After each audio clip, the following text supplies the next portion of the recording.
This picture of the new creation is being formed and painted and planned by all humanity. The wishes for a better life in the thoughts of many are drawing a tree here, a stream there, and so on this painting.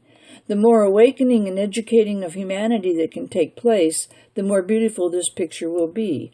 But the picture will be drawn regardless. It must be. This is evolution. The new creation is to be the age of creativity, as the inner journey must come forward through the physical body's expression. The only way this expression of the soul can take place is through the arts. Each must learn to express his inner self and his feelings in an outward way, thus the age of creativity. At this time, we are really in a revolution against the outdated practices of the manufacturing age. It must change, and those who cannot adjust their thoughts and change with it are the ones who will suffer the most.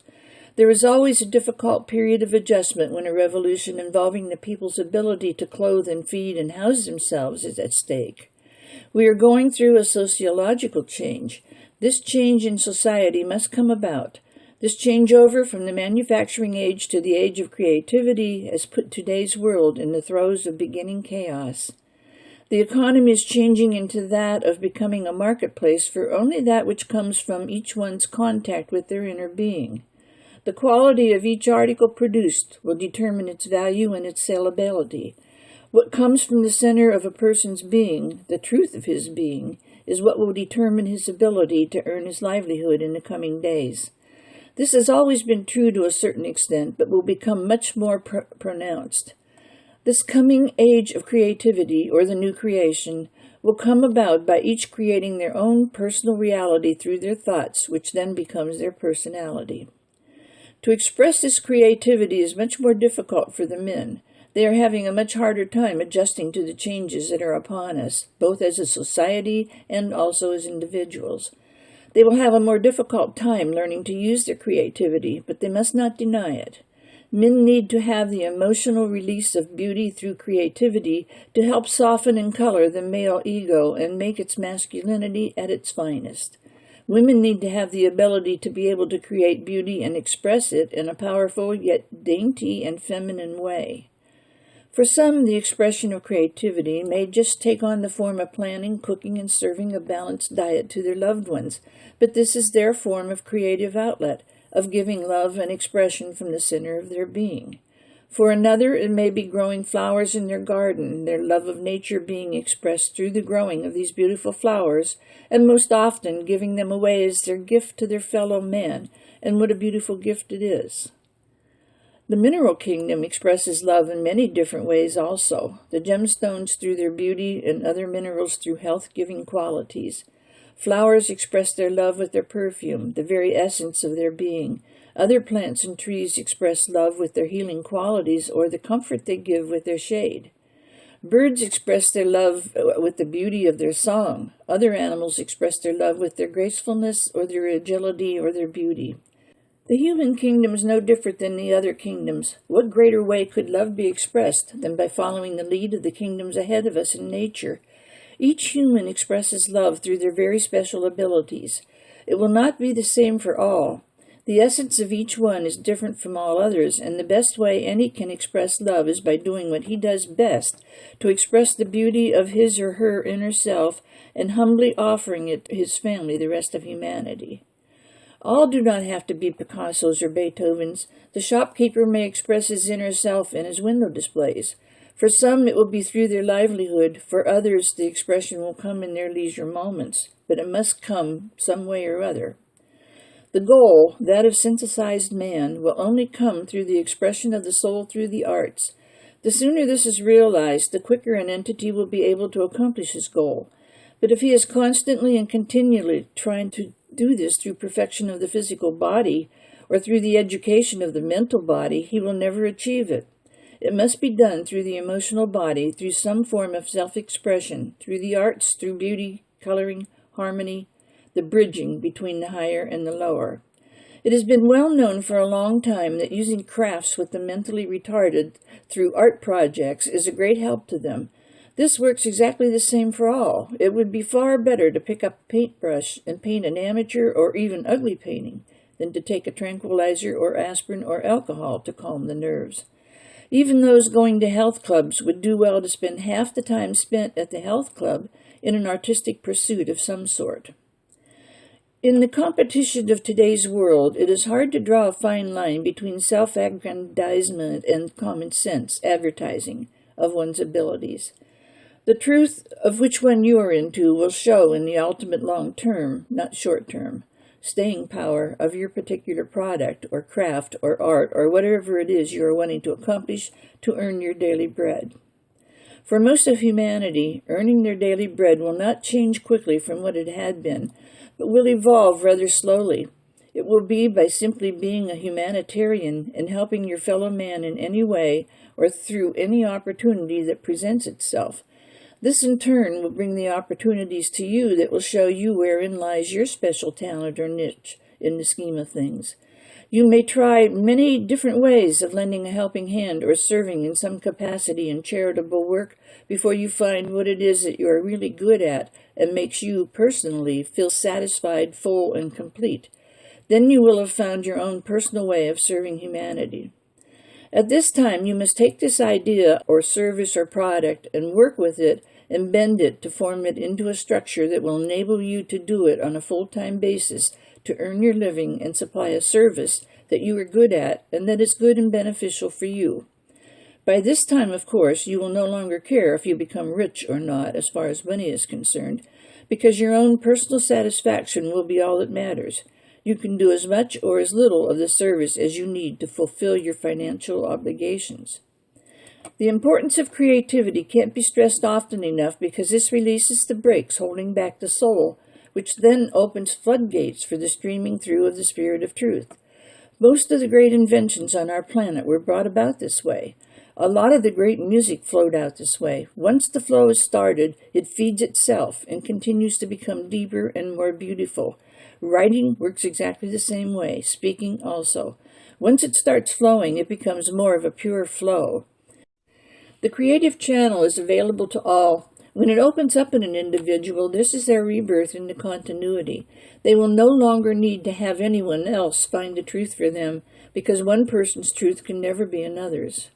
The newest and best spiritual concept is the opening of humanity's mind as to other forms of life on other planets. We are not alone, have never been alone, only in our own minds, by being locked into a thought form that got its start when certain passages were deleted from the Bible.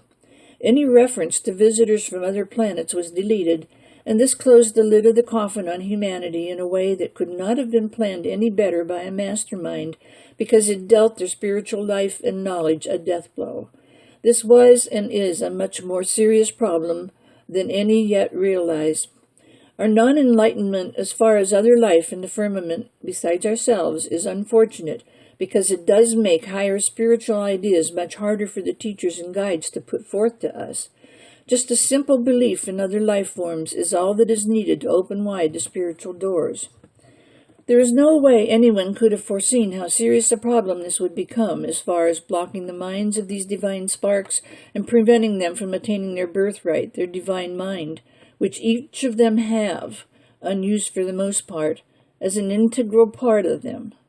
It can be compared to a lamp with a bulb in it that is connected to an electrical outlet but is never turned on at the switch by the homeowner.